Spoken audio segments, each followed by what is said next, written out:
Hello বন্ধুরা, welcome to my Saraswati kitchen. আশা করি তোমরা ভালো আছো, আমিও ভালো আছি। আজকে রান্না করে নিয়ে চলে এলাম, সবাই পছন্দ করে, সেটা হলো ঝিঙে পোস্ত। তো দেখো, আমি ঝিঙেটাকে লম্বা লম্বা করে কেটেছি। এইভাবে ঝিঙে পোস্ত করলে খেতে দারুণ লাগে। তার জন্য এখানে আমি গ্যাস ধরিয়ে কড়াই বসিয়ে নিয়েছি।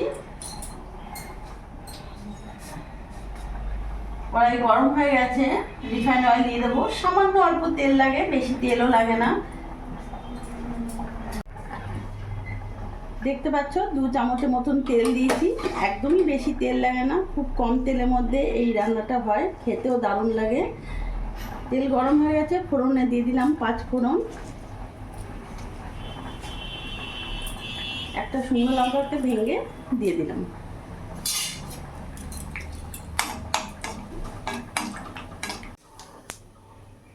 ফোড়নটা ভাজা হয়ে গেছে, এখানে আমি কেটে রাখা ঝিঙেগুলো দিয়ে দেবো।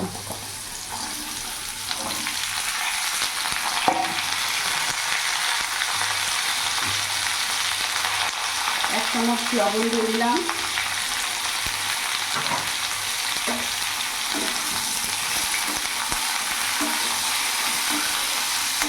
এখানে আমি হলুদ দেবো না।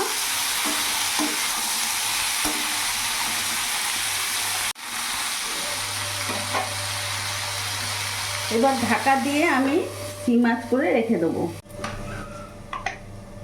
এখানে আমি 3 চামচ পোস্ত নিয়েছি, 3টে কাঁচা লঙ্কা, একটা শুকনো লঙ্কা নিয়েছি। সামান্য একটু জল দিয়ে ভালো করে মিহি পেস্ট করে নেব।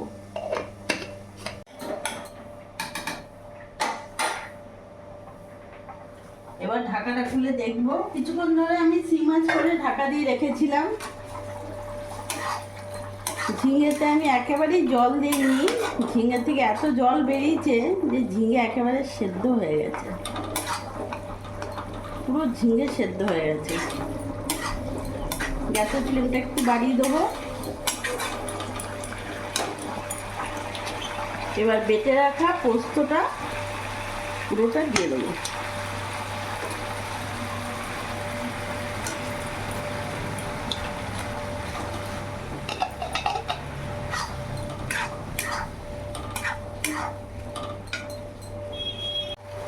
পোস্ত ধুয়ে জলটা দিয়ে দিলাম।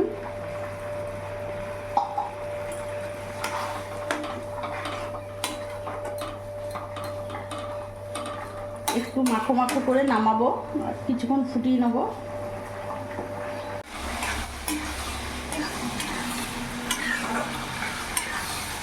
কিছুক্ষণ ফুটিয়ে একটু ঝোলটা কমিয়ে নিয়েছি, একটু ঝোলটা ছিল, এবার বেশ মাখো মাখো হয়ে গেছে। এবার নামিয়ে দেবো।